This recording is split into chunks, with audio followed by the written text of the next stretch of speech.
বৈশাখের দাবদাহে ধান কাটতে পারছেন না কৃষকরা, তাই তারা জমিতে ধান কাটার সময় পরিবর্তন করেছেন। এই গরমের ফলে বিপাকে পড়েছেন দক্ষিণ চব্বিশ পরগনার কৃষকরা।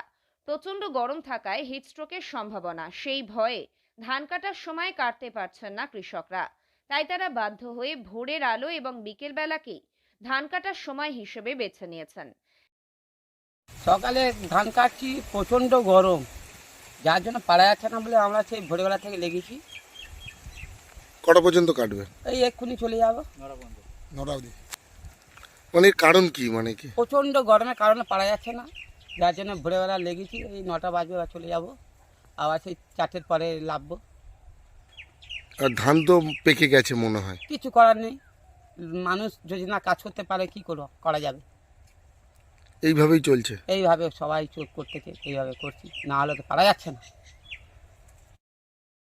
চিকিৎসকদের মতে এই গ্রীষ্মের দাবদাহতে যদি এই কাঠফাটা রোদে কৃষকরা তাদের জমিতে ধান কাটেন, তাহলে হিটস্ট্রোকের প্রবল সম্ভাবনা।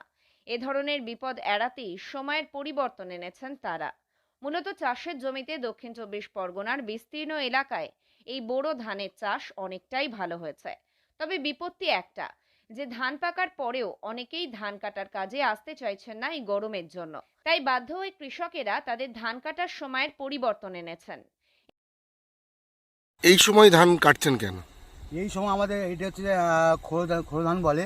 খোড়ো ধানটা হচ্ছে আমার হচ্ছে এই 4 মাসের ধান, 4 মাসের ধান। সেই ধানটা হচ্ছে এখন হচ্ছে এই সময় হচ্ছে কাটা হচ্ছে এইবার এই গরমেতে। এই যা গরম পড়েছে, আর বিঘে পিছু যেখানে 4টে লোক লাগে কাটতে, সেটা লাগছে 6টা লোক হচ্ছে কাজ করতে মোটেও পারছে না। একমাত্র হচ্ছে এই যে 9টা বাজলে সে মাঠে টেকা যাচ্ছে না, এত অদ্দূর লোক সে হাঁসল হয়ে যাচ্ছে, তো কাজও করতে পারছে না। একমাত্র ভোরবেলা আর একমাত্র 4টে পরে কাজ হচ্ছে অল্প কাজ হচ্ছে। কী করবো, চাষিদের এইভাবে হচ্ছে পুরো লস। এ প্রসঙ্গে বিশিষ্ট চিকিৎসক জেন হালদার জানান, এই গরমে কৃষকরা যদি সঠিক সময়ে জমিতে ধান কাটার কাজ করেন, তবে তাদের শরীরে বিভিন্ন ধরনের ঝুঁকি দেখা দিতে পারে। তবে সময়ের পরিবর্তন আনলেও প্রত্যেক কৃষকদের ধান কাটার সময় সঙ্গে রাখতে হবে পানীয় জল, এবং বেশ কিছুক্ষণ কাজ করার পর যে কোনো এক জায়গায় ছায়ায় বিশ্রাম নিতে হবে তাদের। এখন দক্ষিণ চব্বিশ পরগনার বিস্তীর্ণ এলাকাতে এই ধান কাটার কাজ চলছে, তাই কৃষকদের সতর্কতাগুলি অবলম্বন করা উচিত।